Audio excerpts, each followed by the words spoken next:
Alhamdulillah. Assalatu wassalamu ala rasulillahi wa ba'd.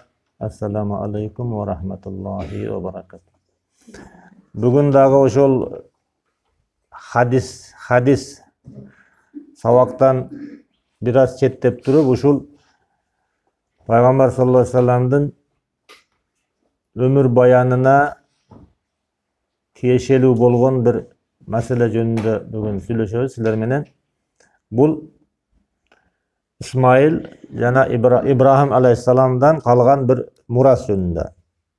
Бул мурас Ибрахим алейхиссаламдан көп нерселерди ислам дини өзүнө кийин кабыл алган.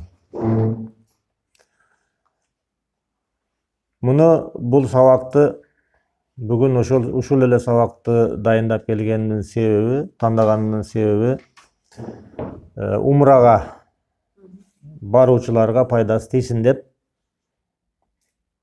Анан умрага биз 29 декабрь күнү биринчи группа менен кетип атабыз. Ошо сабакта элан кылайын деп жетишпей калдым. Ошо жетишпегенде деле жанагы неместе да толуп калды. Эгер да каалоочулар боло турган болсо, январдын аягына, февралдын баштарына уюштурушубуз мүмкүн. Ошентип бүгүнкү сабагыбыз ошол умрага тиешелүү болгон лаббайка жөнүндөгү сабак болот жана лаббайканын түшүндүрмөсү болот. Лаббайка бизге кимден калган? Умрага жана ажылыкка баргандар буну жаттап алган болуш керек. Умраны эхрамды кийгенден баштап лаббайка башталат. Ошол лаббайка бизге Ибрахим алейхиссаламдан мурас калган. Бир күнү Ибрахим алейхиссалам түш көрөт. Түшүндө өзүнүн баласы Исмаилди союп жатканын көрөт. Бул Аллах субхана ва таала Ибрахим алейхиссаламды сынаган эле. Пайгамбарлардын түштөрү вахий болуп саналат. Пайгамбардан башкалардын түштөрү вахий эмес. Кээ бирде ачык түштөр да болушу мүмкүн, бирок исламда түшкө таянып туруп натыйжага бир таянакка келинбейт, түшкө таянып туруп иш кылынбайт. Ошентип Ибрахим алейхиссалам түш көрдү. Түшүндө Аллах субхана ва таала Ибрахимден өзүнүн жанынан да артык болгон баласынын жанын сурады. Ушул балаңды менин ыраазычылыгыма курман кыласыңбы деди. Ибрахим алейхиссалам бир гана баласы бар, элестеткиле, бир гана бала, жалгыз баласы бар. Ошол баласы эми гана жолго жүрүп чуркап калган мезгил, ширин болуп калган мезгил. Ошол балаңды менин ыраазычылыгым үчүн курман чаласыңбы деген мааниде сураган мааниде түш көргөздү да. Анан Ибрахим алейхиссалам түшүндү, Аллах субхана ва таала андан Исмаилди союуну талап кылып атканын түшүндү. Баласыга айтты, Исмаилга, ушундай мен түш көрдүм десе, баласы атаке фаста бима туъмар деп келет. Буйрулганды аткарың деп. Карагыла. Ибрахим алейхиссаламдан Аллах таала жанынан артык көргөн баласын курман кылууну сурады. Буга даяр экенин билгизди. Баласынан сураса, баласы өзүнүн жанын бергенге даяр экенин билгизди. Экөө тең эмне үчүн? Экөө тең Аллахтын ыраазычылыгы үчүн. Кур'анда келет. Силердин курмандыгыңардын каны дагы, эти дагы Аллага жетпейт дейт. Аллага кереги жок силердин курмандыгыңардын, этинин дагы, канынын дагы кереги жок. Аллахка силерден болгон калыс ниет жетет. Аллахка силердин ихласыңар жетет. Ошол ихластын канчалык экенин билиш үчүн Аллах субхана ва таала Ибрахимге балаңы сой деди. Балаңы курман кыл деди. Адам өлгөндө сөз айтылат да, инна лиллахи ва инна илейхи ражиун. Бир мусибат укканда биз бардыгыбыз Алланыкыбыз, Аллага кайтабыз деген.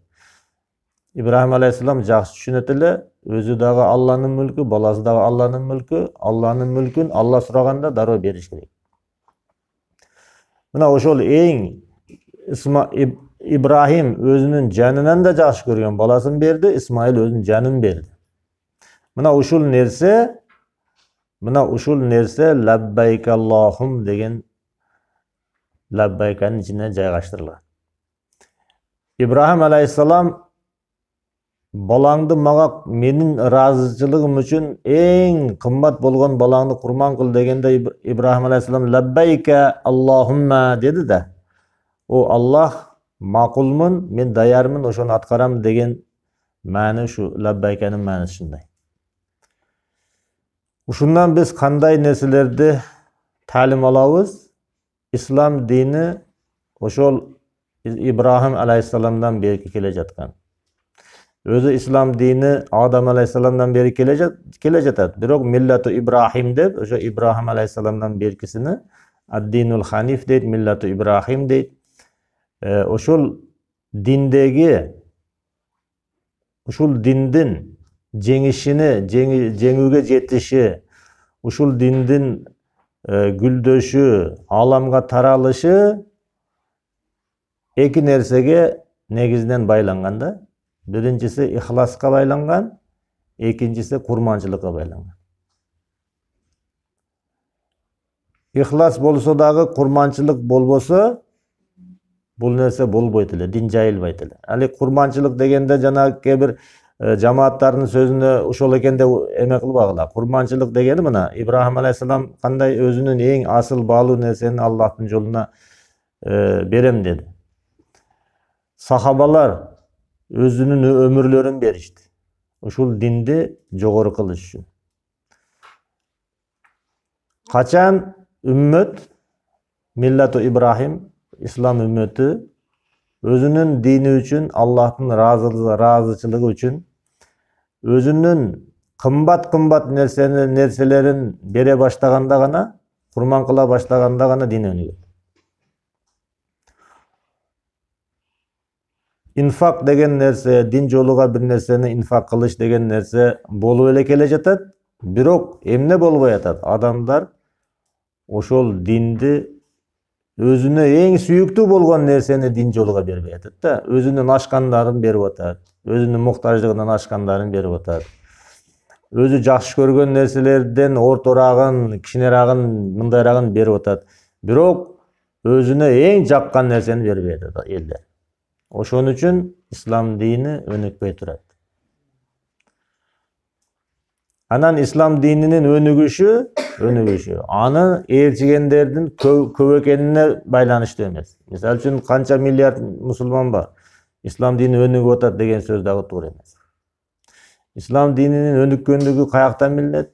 Ислам дининин өнүккөндүгү аз жамаат болсо дагы туура жолдогу жамаат болгондо гана. Ошол жамааттар көбөйгөндө гана өнүгөт. Пайгамбар саллаллаху алейхи вассалам айткан, бир мезгилдер келгенде менин үммөтүм ушунча көбөйөт деген. Ушунча көбөйөт, бирок алсыз болот. Деңиздин көбүгүндөй деген да. Деңиздин көбүгүндөй алсыз болот. Ошондой замандар болуп жатат да азыр. Эмнеге Ибрахим алейхиссаламдан биз өрнөк ала албай атабыз да? Ошо ала турган өрнөгүбүздүн бири ошол лаббайкада өзүнүн маанисин тапкан. Labbayk Allahumma dedi. Allah dedi, men dayarmın dedi. İbrahim dağı, İsmail dağı aytты. Oşol nerse İbrahim aleyhisselamdan keyin acılık mezgilinde aytılıp kele başladı de Amr ibn Luhayga çeyine. Bilesinger Amr ibn Luhay'da. Makke'den çıkan alim. Birinci doldak girmiş. Ova. Hubalda alıp gelgen kişi.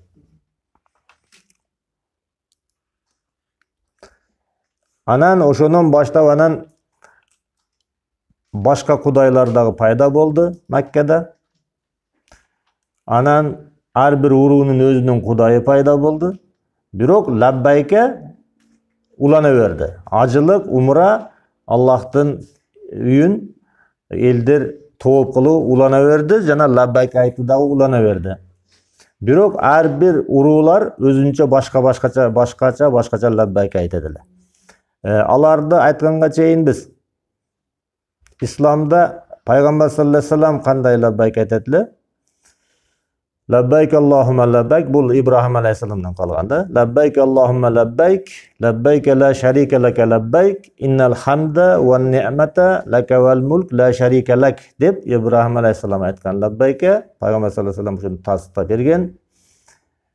Al emi janagı müşrikilik doğruna kelgende bardık urular özünçө başkaça labbayk aytkan da. Misal üçün Qurayş'tın talbiyesi labbaykası labbayk Allahumma labbayk labbayk la şerike lek temlikuhu ve ma melek dep turup aytadilar Qurayşlar. Anan Kinana degen urunun talbiyesi labbayk Allahumma labbayk al yevme yevmet ta'rif yevmud duai vel vukuf dep.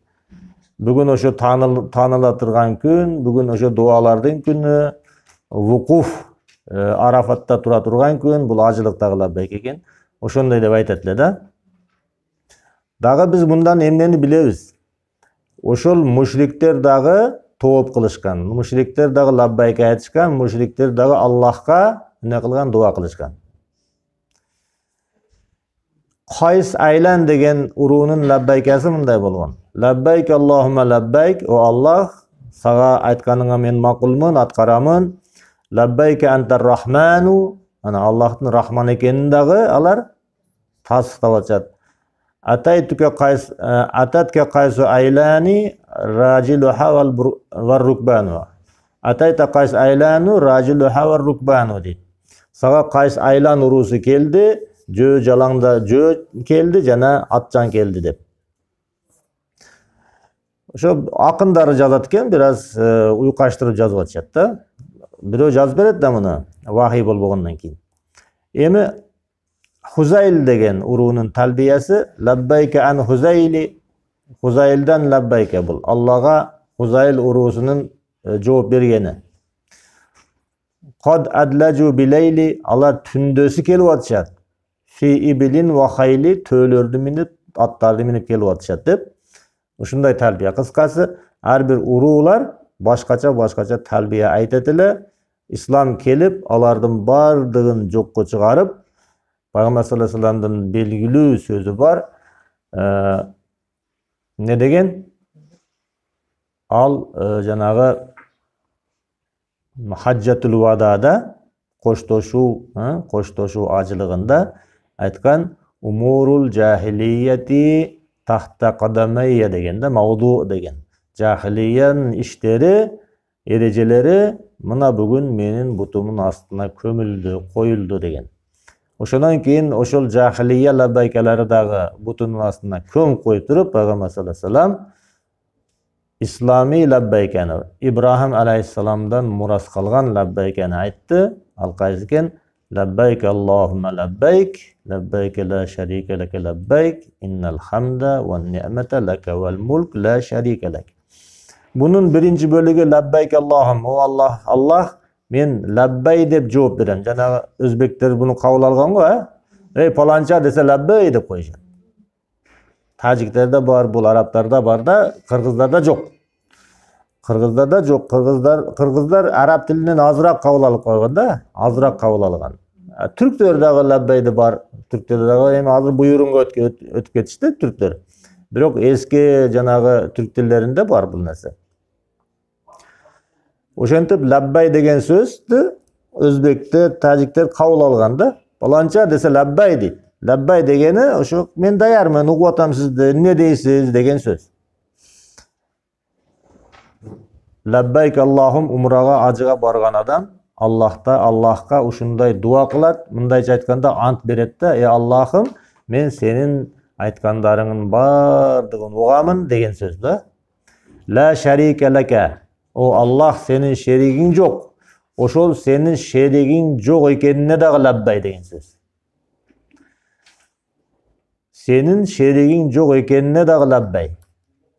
Жооп беремин. Ушunu tavhiddin, şirkin teskerisi tavhiddi. Tavhidin bardык talaplарын atkaramın, bardыk talaplarına жооп беремин деген вада бул. Innal hamda deybiz. Бүт дүйнө мусулмандар айтат. Суфилери да айтат бул жерде. Жанагы мүрзөлөргө ибадат кылып арбактардан тилегендери да ушуну айтып келишет да, бирок маанисин билбегендиги үчүн дагы келип мүрзөлөргө сыйына берет да. Ла шарике лак, сенин шеригиң жок. Сенден башкага дуа кылбайбыз деген сөз бул. Сенден башкадан сурабайбыз деген сөз бул. Бирок ушунун түпкү маанисине жетпегендиктен ошол жака барып лаббайк айтып келгенден кийин кайрадан эле жанагы мүрзөлөргө, арбактарга сыйына бере тургандар бар. Иннал хамда ван ни'мата лака вал мулк. Бардык мактоо сага жарашат, ey Раббим деген сөз бул. О Аллахым, бардык мактоо сага жарашат деген сөз.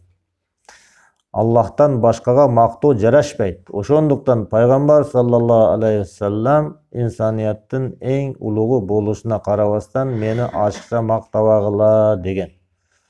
Иннал хамда лак деген сөз. Мактоо сага жарашат. Ван ни'мата, немат сенден. Мына биз Аллахым сен берген, сен ырысы кылып берген немат. Ошол адамдын колундагы каражаттын бардыгы Аллахтын нематы да. Ошол немат менен келдик, бирок ал немат сеники өзүңдүкү болчу. Анан бардык немат, жакшылыктар сенден. Ошондуктан сага шүгүр кылышыбыз керек, сага сыйынышыбыз керек деген сөз. Мактоо сага жарашат, немат сенден келет, мүлк бүткүл аламдардын мүлкү сеники деген сөз. Ошон аламдардын мүлкүнөн бири мен дагы сеникимин деген сөз. Адам ким? Адам, инсан аламдардын бир бөлүгү. Аллахтын менчик мүлкүнүн бир бөлүгү. Аллах биздин үстүбүздө кандай кааласа ошондой өкүм кылат. Ла шарике лака бунен бүтөт дагы. Сенин шеригиң жок. Лаббайка, ошол сенин жалгыздыгың жолундагы кандай нерсеге болсо, сенин тавхидиң жолундагы кандай нерсеге болсо мен даярмын деген сөз. Эми бул лаббайканы ушундай айтылат. Жанагы умрага тиешелүү, ажыга тиешелүү өзүнүн өкүмдөрү бар, ал өзүнчө маселе. Негизинен биз ошо лаббайканын маанисине токтолобуз да бүгүн. Эми шияларда алар дагы барганда ушул эле лаббайканы айтышат. Шиялар. Бирок ошо өзүнүн өлкөсүнө келгенден кийин, же болбосо башка дүйнөдөгү шияларда мындай бир лаббайка деген ырлары бар да. Лаббайка я Хусейн дешет да. Лаббайка я Хусейн. Ey Хусейн, сага лаббайка. Биз Аллахка лаббайка Аллахум десек, алар лаббайка я Хусейн дешет да. Лаббайка я Хусейн. Яъни дар ма'рака деген булардын ырлары бар, ошо лаббайка ырлары бар да. Яъни дар ма'рака дейт. Та пойы жан биман, кыскасы ошо немеси, ошо жанымды берем, сага согушта сен чакырсаң мен барам деген эле нерсе да. Бул эми ошо шиялардагы чоң бир миңдеген, 100 миңдеген адамдар чогулуп, ушуну ырдашат дагы, бардыгы лаббайка я Хусейн деп кайталап турушат. Бул кандай идеология? Бул ошо аларды сүннилерге кайраган идеология да. Бир күн келет, биз ошо сүннилер менен бир жерде кармашабыз. Ошо мааракада биз сен чакырганда барабыз деген эле сөз да бул. Алла сактасын, Алла хидаят берсин. Ушул лаббайканы дагы өздөрүнүн бир саясий кызыкчылыктарына, идеологиялык кызыкчылыктарына иштете бергендин бир көрүнүшү. Эми Алла сактасын, биз сүннилер эмне кылабыз? Кандай түшүнөбүз? Сүннилер лаббайканы Аллахтын буйругуна гана моюн сунабыз деп түшүнөбүз.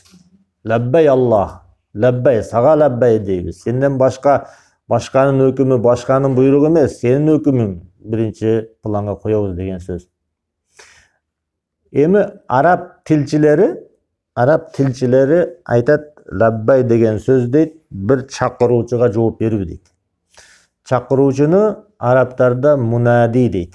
Munadi degeni öy degen. Biröөнү çakırat ko, öy degen söz bu oşo nida degen söz. Munadi degeni çakıruvçu degeni. Munada deyt, çakırılıp atkandardı munada deyt. Oşol jerde Allah Taala bizge ey bandalarim dese, ey adamlar dese, Allah Taala nida kılgan bulut, munadi bulut. Biz labbay Allah'ım desek biz munada bolabız. Emi bul sizler buga baş katırbayla koygula. Labbayke bizdin düşünügübüz boyunca Allah'a gana aytılıp atat bul jerde. Allah'a jana anın paygambarına biz labbayke aytабыз. Düşünüңөрбү? Allah'a jana anın paygambarına labbayke aytабыз. Husaynga emes, maşayıklarga emes, pirlerge emes, düşünüңөрбү? Бирок ошол эле сүннийлердин арасында аркандай bir тарикаттар болуп кеткен, аркандай bir жамааттар болуп кеткен, саясий партиялар болуп кеткен. Ошо мисалы үчүн саясий партиянын өкүлдөрү Hizbut Tahrir siyaqtu, İhvanul Muslimin siyaqtu siyasi partiyalar var, Bıratya Müslüman siyaqtu. Oşulardın müçeleri özlerinin partiyalık liderlerine labbayk edecek. Tarikattagılar özlerinin pirlerine labbayk edecek. Pir degeni maşayıklar da özlerinin pir degeni bir adam ilimde bir makamga jetet.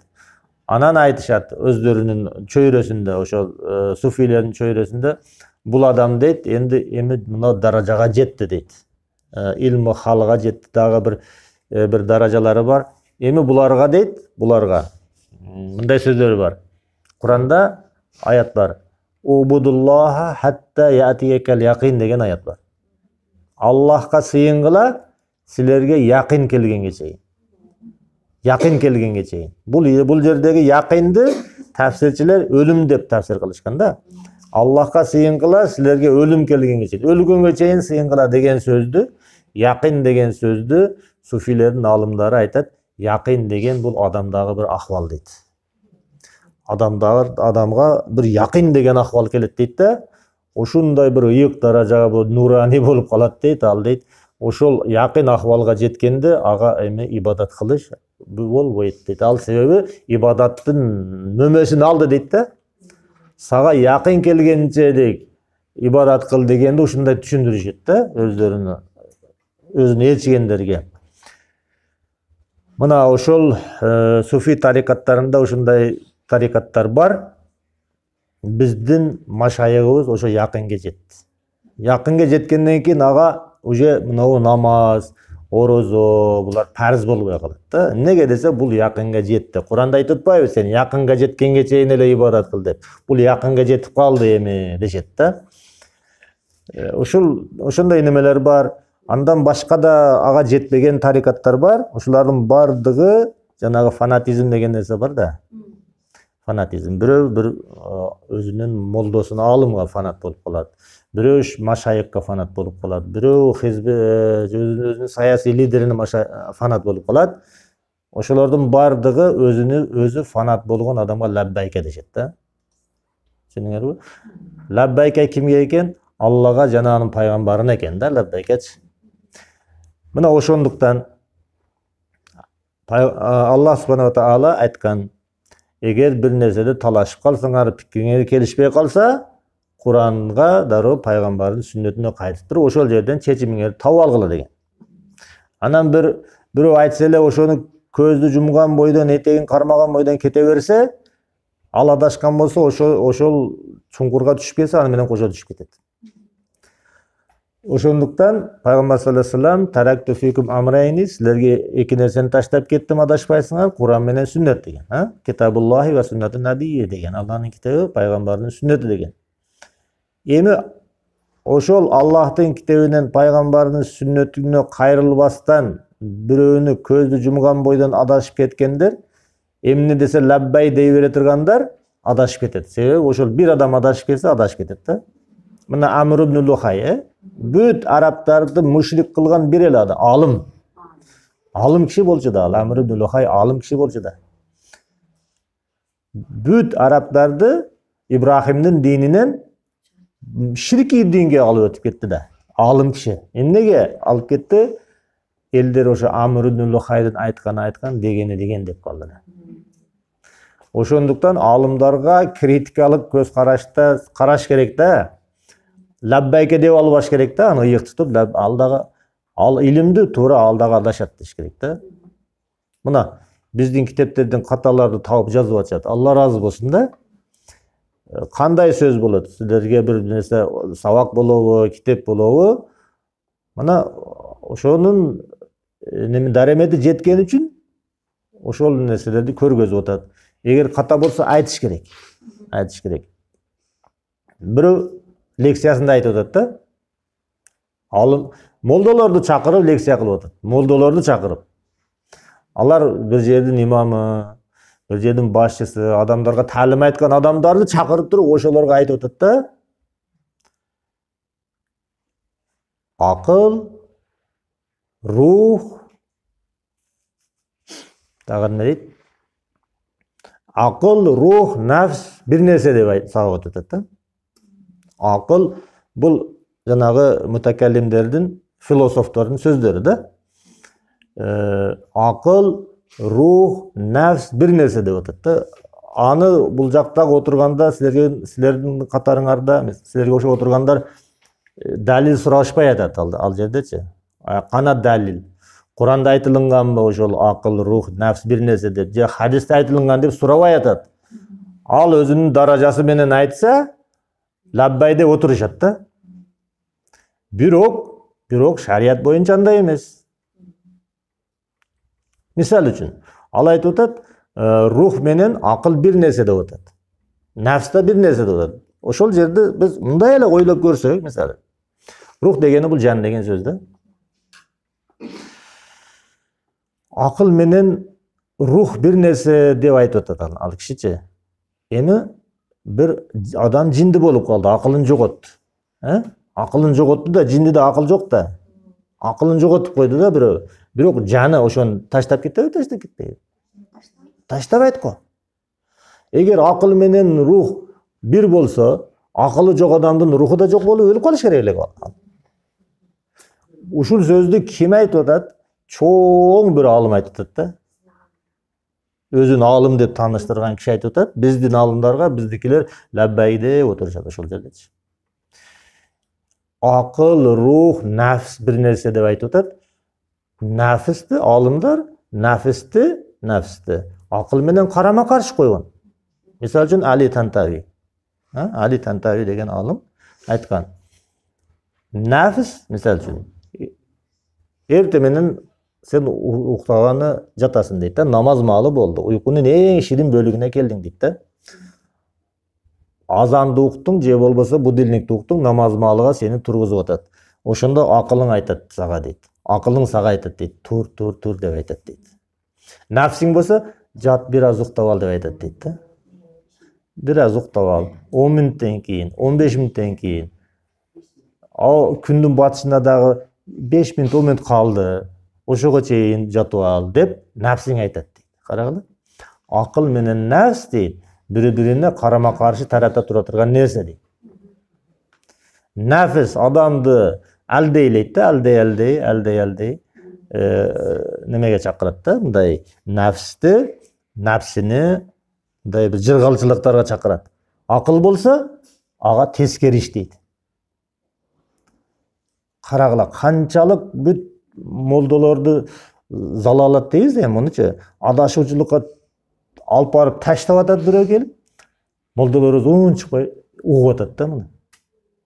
Акыл, нафс, рух бир нерсе десе, лаббай деп отурушат да. Ушунун эмненин кесепети бул? Куран сүннөткө кайтпаганын кесепети да.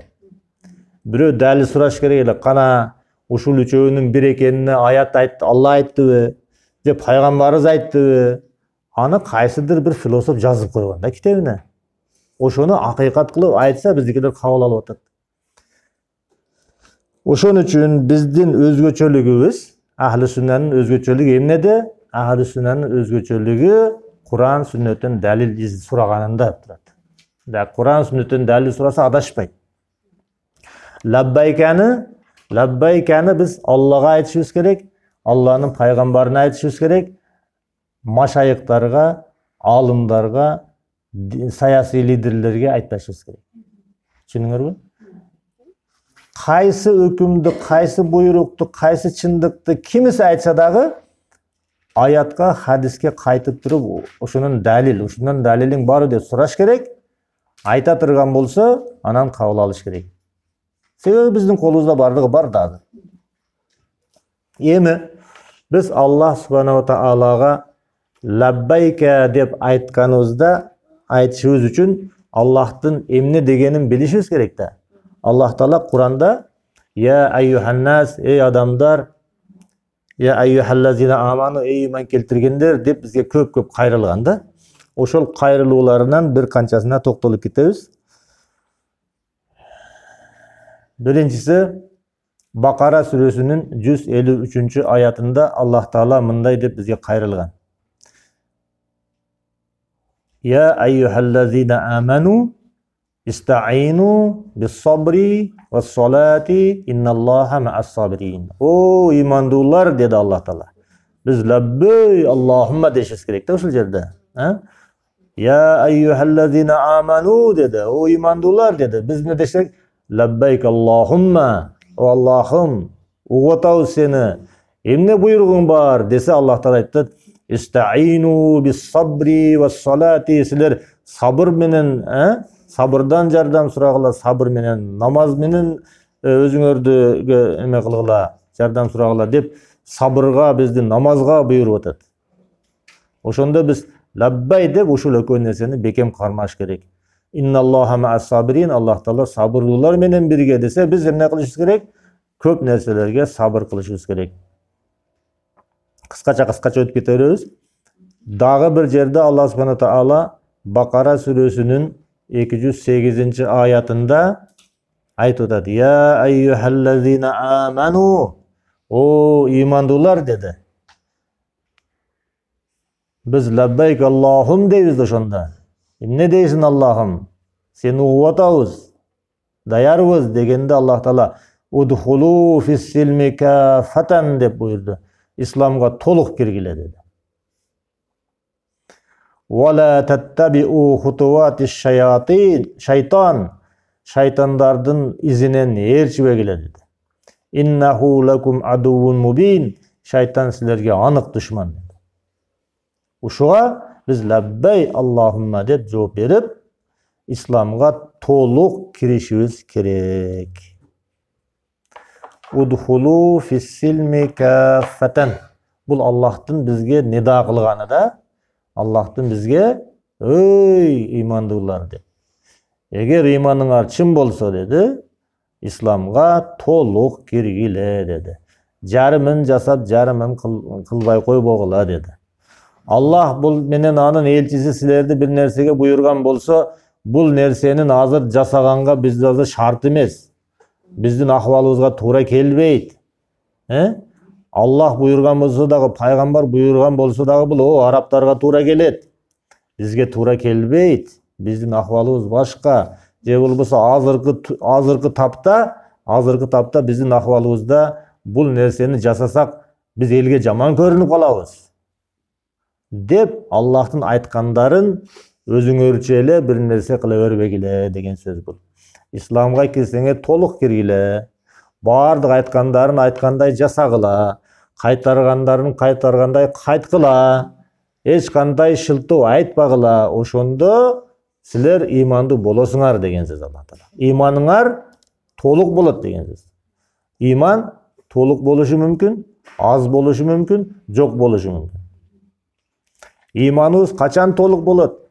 Аллахтын ар бир сөзүнө лаббайке, лаббайке, лаббайке деп жооп бергенибизде.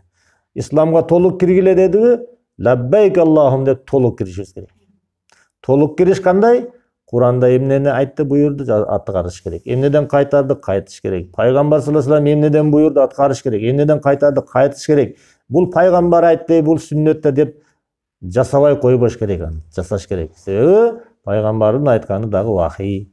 Пайгамбар вама атакумур расулу фахузуху. Пайгамбар силерге эмнени берген болсо, аны алгыла деп Аллах пайгамбарын кубаттап туруп, пайгамбардын айтканын жасагыла деп Аллах айтып атат. Демек, пайгамбардын айтканы Аллахтан келген вахий болот. Аны пайгамбардын айтканын жасабай коюу Аллахтын айтканын жасабай коюу менен тең болот. Исламга толук кирбей калуу болот. Эгер пайгамбардын дагы бир нерсесин аткарбай койсо, жеңил карап туруп, бул биздин коомго туура келбейт деп, пайгамбардын бир айтканын жасабай коюу эмне? Исламга чала кирүү болуп калат. Аллахтын мынау өкүмүнө моюн сунбаган болуп калат. Исламга толук киргиле десе, биз чала кирип атабыз. Мына ушул жерде, ушул аятка биз Аллах лаббай, ушул исламга толук киребиз деп Аллахка лаббай деп жооп берген адам Куран аяттарынын өкүмдөрүнүн бардыгына, буйруктардын баарын аткарыш керек, кайтаргандардын баарынан кайтыш керек болот. Дагы бир аятта, Бакара сүрөсү 254-аятта дагы бизге Аллах Таала кайрылып атат да: "Я айюхаллазина аману" деп, иманыңар барбы деп атат да. Имандуулар, кана иманыңар болсо, шарт коюп туруп, эгер иманыңар болсо деп атат.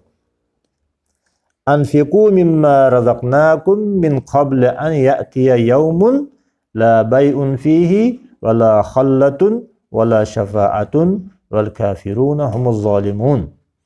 Имандуулар, biz ырыскы кылып берген нерселерден ихсан кылгылар атат. Аллах бизге эмнени ырыскы кылып берди? Эгер илим берген болсо, илимиңден ихсан кыл да, инфак кыл. Эгер сага материалдык байлык берген болсо, ошо байлыгыңдан ихсан кыл. Эгер Аллах Таала сага бир бак берген болсо, чоң, ошо багыңдан. Кыскасы, Аллах эмнени ырыскы кылып берген болсо, ошонун ихсан кыл деп атат. Мин каблу ан я'тия яумун, сенин кыяматың келип калганга чейин. Ар бир адамдын кыяматы качан келет? Өлгөндө келет. Эми кыяматта ла бай'ун фихи, анда соода сатык жок кыяматта. Адам өлгөнгө чейин эки торбосу бар, эки идиши бар да, өлгөнгө чейин эки идиши бар. Бирөөсүнө сооп жыйнайт, бирөөсүнө күнөө жыйнайт да. Өлгөндө бүттү, ал идиштердин капкактары жабылды. Башка жыйнай албай калат. Ошол капкак жабылган күнгө чейин сен инфак кылып ал. Аллах берген рызкылардан бер башкаларга деп атат. Ал күндө, кыяматта эмне жок? Ла бай'ун, анда соодалашуу жок. Бул дүйнөдө соодалашуу бар. Бул дүйнөдө соодалашуу бар. Акыретте бир амалдарыңыз бейишке киргенге жетпей калса, жанагы периштелерге кичине бир нерсени узата коюп коштура албайсыз. Же болбосо сизди жакшы көргөн адамдардан бир нерсе ала албайсыз. Себеби ал күндө вала халлатан деп атат. Ал жерде тааныш билишчилик дагы жок да. Ата баласынан качып калат. Яума яфиррул мар'у мин ахи. Адам өзүнүн бурадарынан, агайынелерден, Яума яфиррул мар'у мин ахи ва уммихи ва баних, апасынан, бала чакаларынан, ва сахибатихи, өзүнүн досторунан, кыскасы бардык тааныш билиштер, ата-энелер бири-биринен, ата бала да качып калат бири-биринен. Мына ошол аят. Адамга эң ширин нерсе өзүнүн жаны экенинен кабар берет. Ибрахим алейхиссаламды айттык го, баласы жанынан ширин көргөн деп. Чынында ал сөзгө да далил жок да. Эч ким эч нерсени жанынан ширин көрбөйт. Силердин бардыгыңар мисалы үчүн да, балам дейсиңер го. Бирок балаңбы, жаныңбы дегенде жаным дейт. Себеби Куран ошондой дейт да. Akıretте bardығы canım деп қалады дегендей да. Ал күндө таныш билишчилик жок. Вала шафаа, ал жакта шафаат дагы жок. Сиздин күнөөңүздү Алладан сурап ала турган бир гана пайгамбар саллаллаху алейхи вассалам шафааты болот. Качан? Алла рухсат бергенде. Алла рухсат бербесе эч ким сизди шафаат кыла албайт да. Шафаат маселеси өзүнчө узун тема. Шафаат кылат адамдын жаш өлгөн баласы, анан Аллах рухсат берген адамдар, пайгамбар саллаллаху алейхи вассаламдын шафааты бар. Качан? Аллах рухсат бергенде. Аллахтын рухсатысыз шафаат жок ал күндө. Ошондуктан өлгөнгө чейин өзүңдүн акыреттен кийинки акыбалыңды оңдоп ал деген сөз. Өзүңө бир нерселерди жыйнап ал деген сөз. Вал кафируна хумуз залимун, кафирлар алар залымдар деп атат. Эгер ушундай кылбай коюу кафирлардын иши деген сөз да булчу. Аллах рызкы берсе бул меники эле деп, эч кимге эч нерсе бербей коюу кафирлардын иши деген сөз. Дагы бир сүрөдө аятта Аллах субханаху таала бизге кайрылып атат. Ушуга да лаббай дешибиз керек. Али Имран сүрөсү 102-аятта. Я айюхаллазина аману иттакуллаха хакка туқатихи ва ла тамутунна илля ва антум муслимун деп дагы бизге Аллах таала нида кылды дейбиз. Нида дегени буйруктун мындай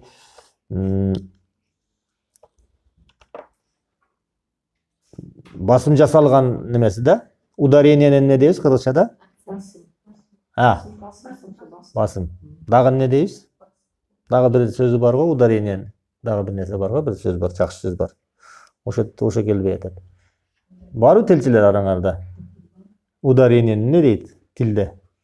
Кыргызчада. Я. Акцент кыргызчада бул. Билбейсиңер ударениени? Басым болобу? Ошо тилде басым деп келеби, Ошо. Анда басым десе басым. Мен бир башкача окугандай болдум эле. Ошо басым жасаган сөздөрдү нида деп айтат да. Эй дегенде, эй деп атат го.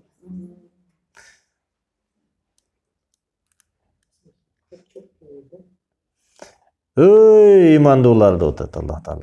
Иттакуллаха, Аллахтан корккула деп. Аллахтан корккула. Кандай коркуу менен коркула? Хакка туқатихи. Чыныгы таква менен коркула да. Чыныгы. Бирөөлөр бар, таква болуп көрүнүп коет элдин көзүнө. Таква болуп көрүнүп коет. Бирок өзү жалгыз калса башкача. Күндүзү башкача, түндөсү башкача. Көрүнүп турганда башкача, көрүнбөй турганда башкача. Ал таква эмес. Аллахтан чыныгы таква менен, чыныгы коркуу менен корккула. Вала тамутунна илля ва антум муслимун. Силер мусулман болмоюнча өлбөгүлө деп атат. Мусулман болмоюнча өлбөгүлө деген сөз кандай сөз? Кээ бир адамдар жаман жашайт бул дүйнөдө да. Бул дүйнөдө жаман жашоо менен жашайт. Же болбосо жаман мусулман болуп жашайт. Акырында жакшы болуп өлүп кетет. Кээ бирөөлөр жакшы таква болуп жашайт. Акырында жаман болуп өлүп калат да. Ошон үчүн вал акибату лил муттакин деген сөз бар. Акыбет таквалар үчүн деген сөз бар да. Ошон үчүн акыбетиң жакшы болсун деген дуа бар. Ошо өлүмдүн алдындагы акыбал эсепке алынат. Өлүмдүн алдындагы акыбал. Пайгамбардын сөзү бар. Бир адам дейт, өмүр бою жакшы иштерди кылып жашады дейт да. Өмүр бою жакшы таква, алым, башка мужахид болуп жашады дейт. Бирок өлүмүнө бир чыканак калганда тозок элинин амалын кылып туруп тозок болуп кетти атат да. Бир адам бул дүйнөдө тозокунун иштерин кылып жашады. Каракчы болду, ууру болду. Кандай жаман сөз болсо ошонун бардыгы жасады да, жаман ишти. Бирок өлүмүнө бир чыканак калганда бейиш элинин ишин жасап туруп бейиши болуп кетти деп атат. Мына аятта эмне деп атат Алла Таала? Вала тамутунна илля ва антум муслимун. musulman bolmoyunça ölbegile деп атат. Бул жакшы дуа. Жакшы дуа, жакшы буйрук. Эми качан ким мусулман акыбалда өлөт? Чыныгы таквадарлар, чыныгы таква кылгандар ошол мусулман акыбалда өлүшүнө жакын. Өлөт деп так кесе айта албайбыз. Себеп дегенде таква адамдагы өмүрүнүн акырында ошо таквасы чыныгы таква болбосо башкача өлүп калышы мүмкүн да. Пайгамбарыбыздын бир сөзү бар го, bir hadis бар го, жанагы мужахид жөнүндө. Эми мейли ага токтолбой кое берели. Эми кийинки Аллах Тааланын бизге буйругу, нидасы: "Я айюхаллазина аману, о имандуулар" деп кайрылып атат. Атиуллаха ва атиур расула ва улил амри минкум. Аллага моюн сунгула, пайгамбарга моюн сунгула, өзүңөрдөн болгон башчыларга моюн сунгула деп. Fa in tanaza'tum fi shay'in, bir nersede talaşıp kalsaňar, talaş köp musulmandardын arasında. Talaş köp. Talaşkanlar ne deyt? Bir nerseni talaşıp kalsa hazır, bizdin şeyh mınday deyt, bizdin şeyh mınday deyip talaşat da. Allah ne deyip atat? Allah aytat: "In tanaza'tum fi shay", bir nersede talaşıp kalsaňar, farudduhu ilallahi ve rasul, anın joğun Kur'an'dan izdegile, Peygamberden izdegile deyip atat da. Nisa suresi 59. ayet. Nisa suresi 59. ayet. Eger bir talaşıp kalsaňar, Allah'a jana Peygamberge kaytargıla deyip atat. In kuntum şart. Eger Allah'a ahiret gününe işenseňer uşunday kılgıla deyip atat. Allah'a işenmeseňer, ahiretke işenmeseňer, bilgeniňerdi kılgıla deyip atat. Birok Allah'a işenseňer, ahiret günge işenseňer, bir nersede talaşıp kalsaňar, anın joğun daroo Kur'an'dan izdegile, sünnetten izdegile deyip atat. Zalika hayrun, uşul jakşı sizlerge, ve ahsanu ta'vila, jakşı jorumul, jakşı düşünük uşul. Dağı bir sürede, dağı bir ayette Allah Taala bizge mınday dep nida kılıp atat. Nidanı düşünüp aldыңарбы? Nida emne eken? Ey dep kayrılganды nida deyt. Allah nida kılıp atat. Allah aytты деген söz bara. Qalallahu, Allah aytты. Qala Rasul, Peygamber aytты деген söz başka. Munavu Allah nida kıldı деген söz başka da. Nida kıldı деген ey dep aytkanda nida deyt. Nida.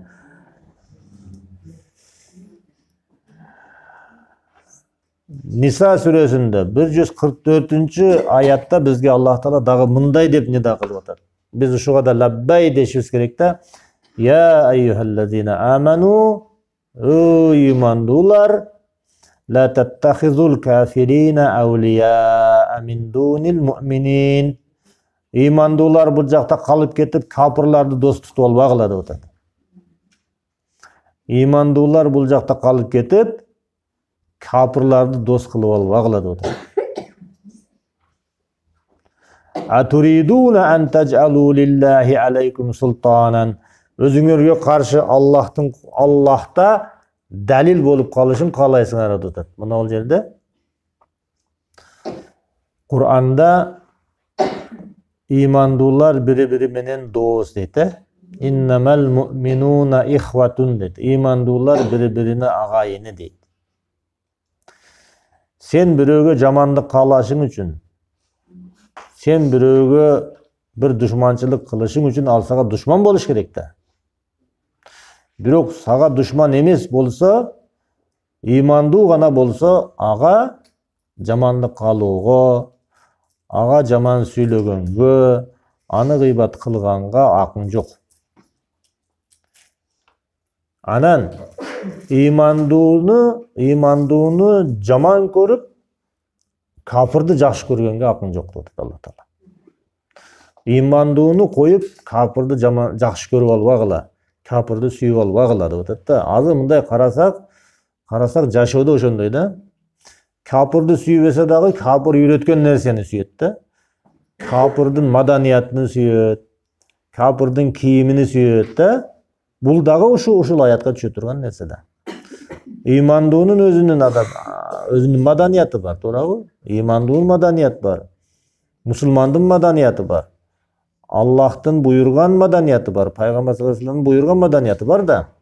Ошондой маданият менен жашабастан анан капырдан келген маданиятты сүйүш дагы момунда имандууларды коюп капырды сүйүш болуп калат да.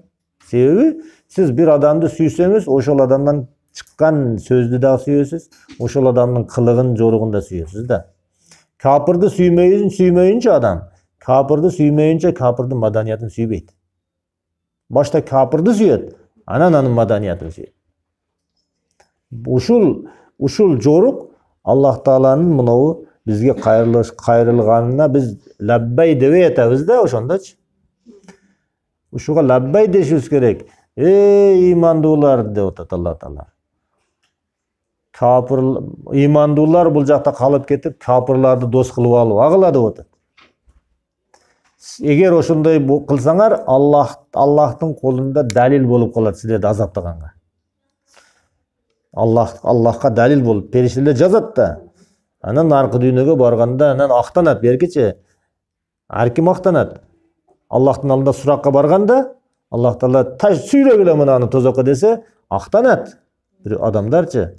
Ошондо Аллах Таала айтат да, сен мынау күнү мынау жерде мусулмандарды эмес, капырлардын тарабын алдың эле дейт. Капырды сүйдүң эле, мусулманды сүйбөстөн дейт. Азыр сакалга асылгандар бар, жолукка асылгандар бар, ушулардын бардыгы ушул өкүм.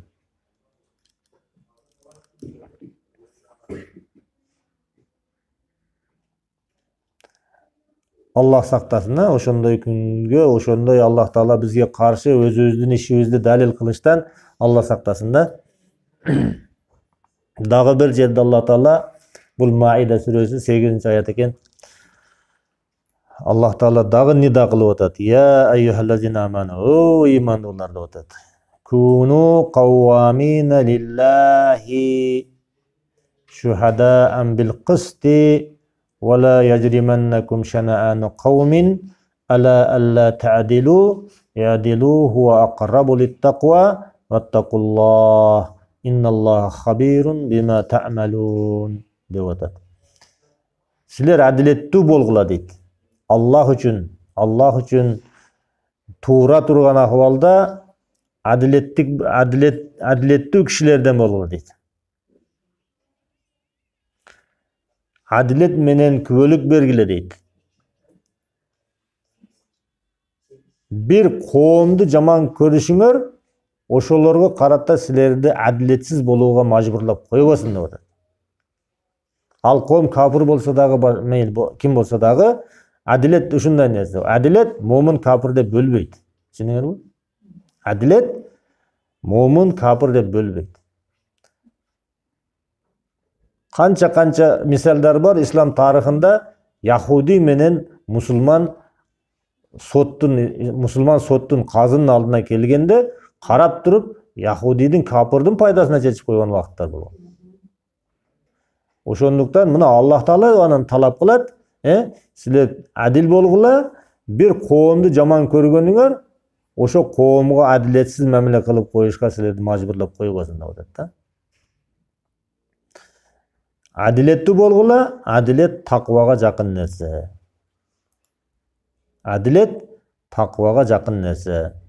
Аллахтан корккула, адилеттүү болгула, Аллах Таала силердин жасаган ишиңерди билип турат, кабардар болуп турат дейт.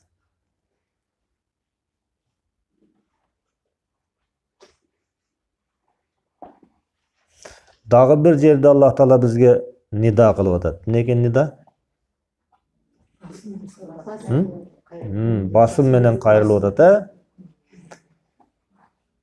мындай деп нида кылып атат. Я айюхаллазина аману, о имандуулар, алейкум анфусакум, өзүңөрдү билгиле деп атат. Өзүңөргө жакшы карагыла деп атат. La yadurrukum men dalla izahtadaytum ilallah. Allah'a sizler tuğra jol taap algan bolsoңор, Allah sizlerdi hidayat kılıp koygan bolsa, eger түз жолдо болсоңор, адашкан адамдардын силерге зыяны тийбейт. Алейкум анфусукум, өзүңөрдү жакшы карагыла, өзүңөрдү билгиле деп атат да. Өзүңдү бил, өзгөнү кой деген сөз. Өзүңөрдү билгиле, паланча адашып кетти, түкүнчү адашып кетти дей бербегиле. Ал адашкан болсо өзүнө зыян, сага анын зыяны барбы? Адашкан адам сизге неме зыян кылат? Паланча адашып кетти, түкүнчү адашып кетти, не кереги бар? Алейкум анфусукум, өзүңөргө бек болгула деп атат. Өзүңөр такыба болгула, өзүңөр адашпаганга аракет кылгыла. Анан бирөө адашып кетсе, ал сага эмне зыяны бар анын? Ла ядуррукум ман далла. Адашкандын сага зыяны жок. Изахтадайтум илаллах, Аллага туура жол таап алган болсоңор. Изахтадайтум, туура жолго түшсөңөр. Илаллахи маржиукум, Аллага кайтасыңар. Аллага кайтасыңар да. Сүрө Маида сүрөсү 105-нчи аят. Илаллахи маржиукум, Аллага кайтып барасың, анан сен дагы барасың Аллага, ошо сен талашкан адам дагы барат. Өкөөң тең бири-бириңди адашкан дейт элең да. Өкөөң тең бири-бириңе баш бербей, сен адашкансың деп айта берет элең. Ал адашкан болсо, сен адашпаганга аракет кылып жүре бер, эмне кыласың анын эмне чатагың бар сен. Аллага кайтып барасыңар, бардыңар, илаллахи маржиукум жамиан, фаюнаббиукум бима кунтум та'малун. Алла өзү кабар берет да, силердин кандай амал кылганыңарды Алла ошондо кабар берет. Сен мындай амал кылгансың, сен мындай амал кылгансың. Ошо күнгө чейин сен өзүң туура жолдо болсоң, а бирөөнү айыптап эмне кыласың? Бирөөнүн адашканы сага зыяны тийип атабы? Зыян тийбейт дейт Аллах Таала.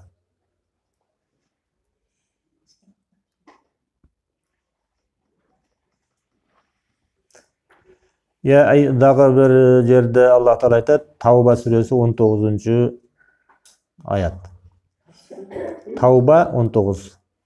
Я айюхаллазина аману иттакуллаха ва куну ма'ас-садиқин. О имандуулар, Алладан таква кылгыла жана чынчылдардан болгула деп атат. Куну ма'ас-садиқин. Чын сүйлөгөндөрдөн болгула деп атат.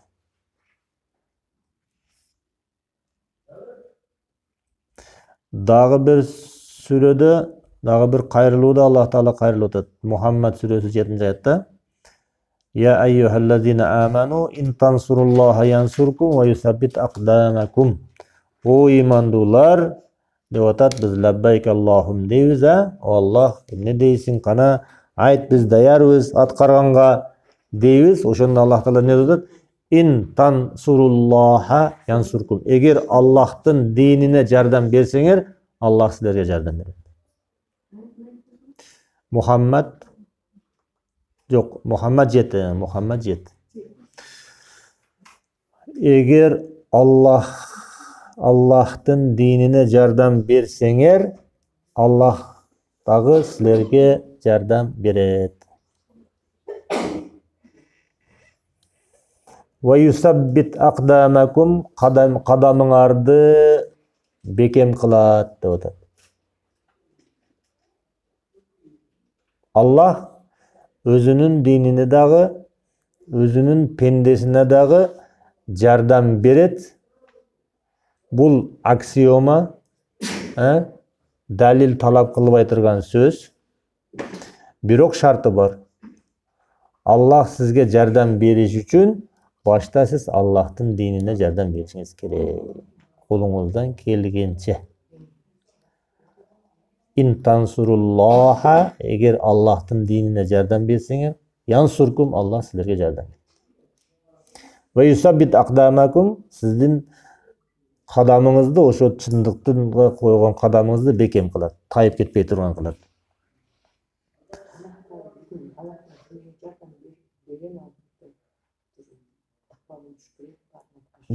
Kur'an, sünnetin talaplarına cevap беру деген сөз да, кыскача айтканда.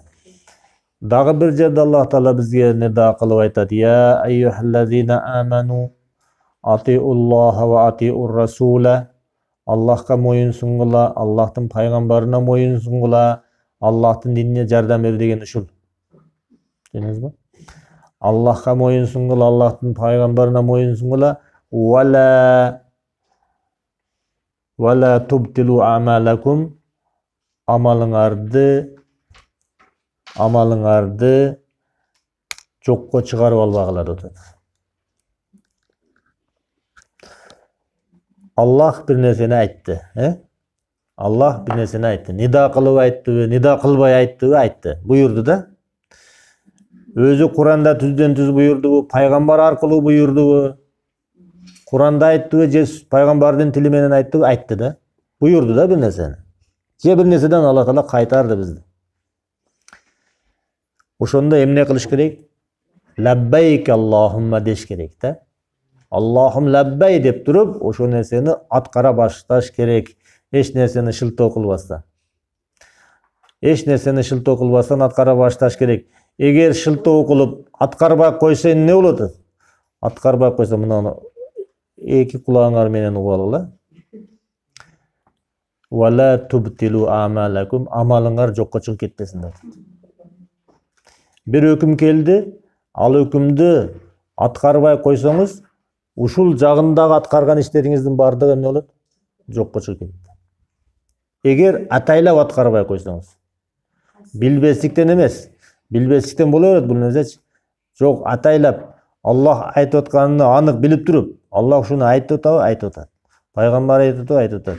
Ошону атайлап четке сүргөндөй кылып туруп, ошону аткарбай коюлса, амалыңар жокко чыгып кетет.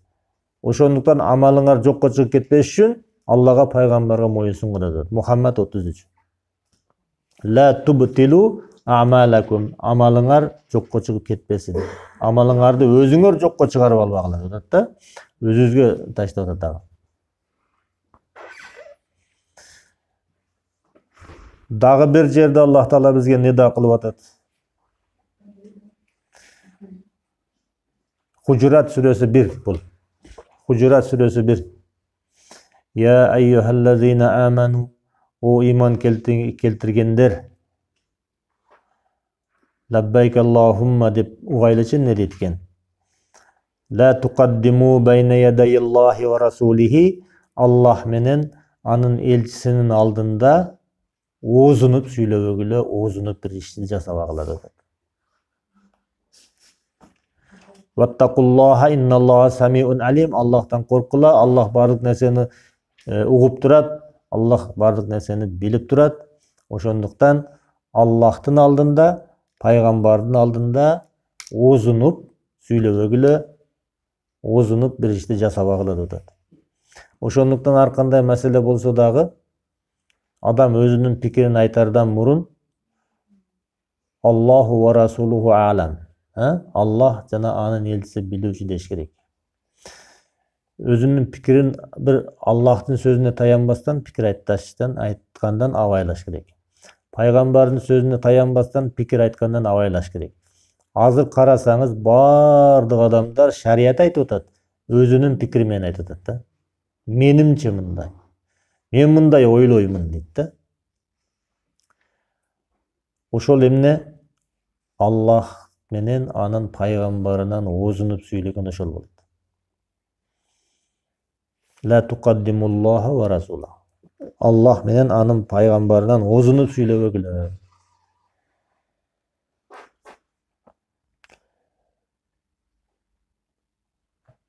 Аллах бардыгын угуп турат, бардыгын билип турат. Эми дагы бир жерде. Хужурат сүрөсү 11-аят. Я айюхаллазина аману, о имандуулар. О имандуулар дейт Аллах Таала. Лаббайк Аллахумма дейбиз да. Аллахым, кана сага моюн сунабыз, угабыз, аткарабыз. Аллах эмне деп буйрат? Ла ясхар каумун мин каумин. Hiç bir kavim başka kavimni mıskıldabasın. Hiç bir kavim başka kavimni mıskıldabasın. Hiç bir ulut başka uluttu kemsintmesin. Kavim dese bu kavim emas da hiç bir adam başka adamı kemsintmesin. Asa an yakunu hayran minhum. Al kemsintilgen kavim, mıskılga kavılgan kavim berki mıskıldagandan жақсы болып кетиши мүмкүн да.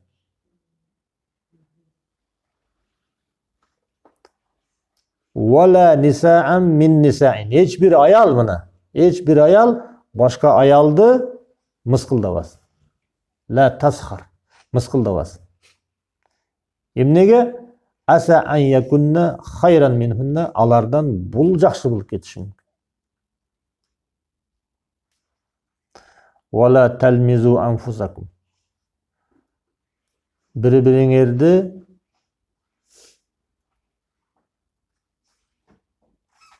lamiz deb бұл жерде ошо мыскыл анан мындай ишараттар менен көргөзүп бар го.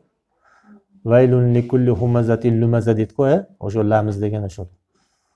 Ар бир ишарат менен мыскылдаган бар мисалы. Сөз менен айтпаса дагы, мимикасы менен бирөөнү мыскылдап коет да, мимикасы менен. Же болбосо бирөө сүйлөсө деп коет да, ошол дагы ламизге кирет.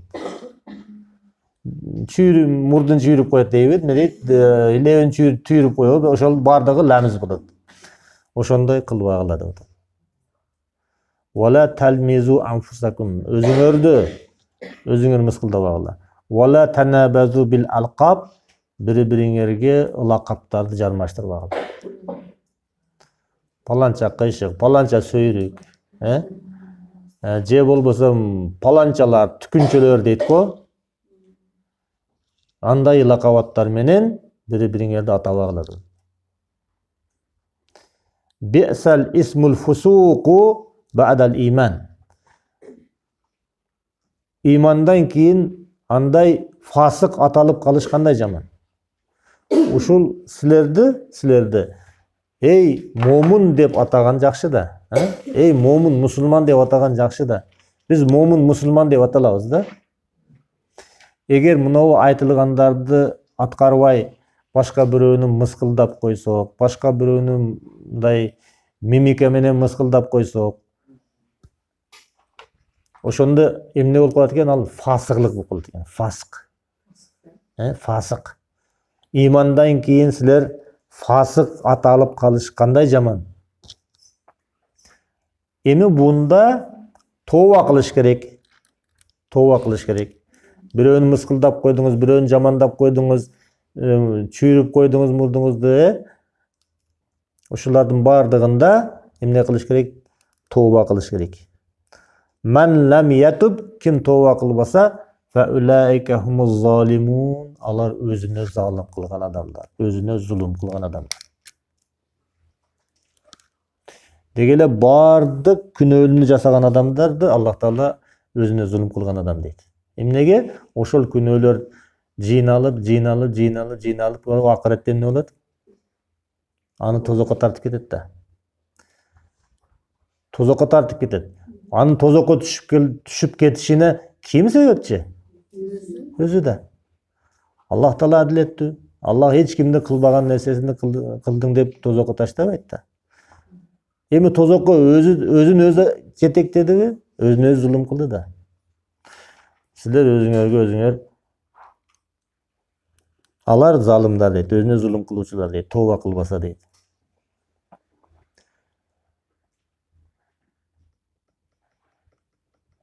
Акыркы аят бул. Мындай аяттар көп Куранда. Кээ биркилери менен таанышып атабыз да. Хужурат 12.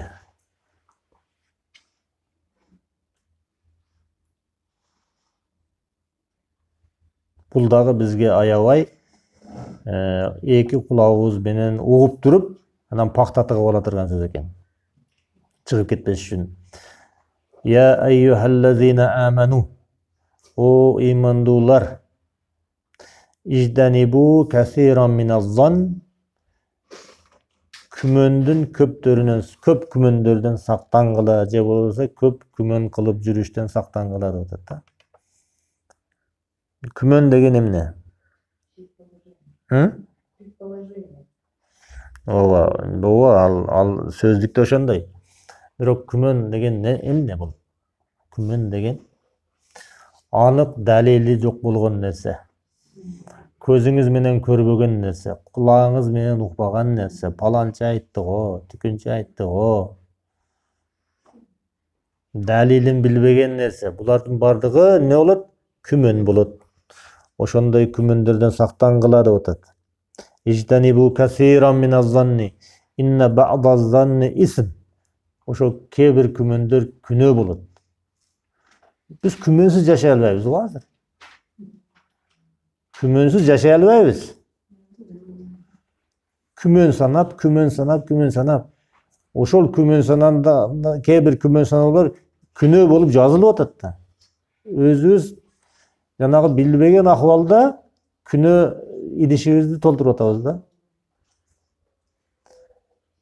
Вала тажассасу деп атат. Бизде иманыбызды эскертип туруп, имандуулар деп туруп, күмөн кылбагыла, жаман күмөн санабагыла, бул күнөө деп туруп, дагы аркасынан дагы бир күнөөнү айтып атат.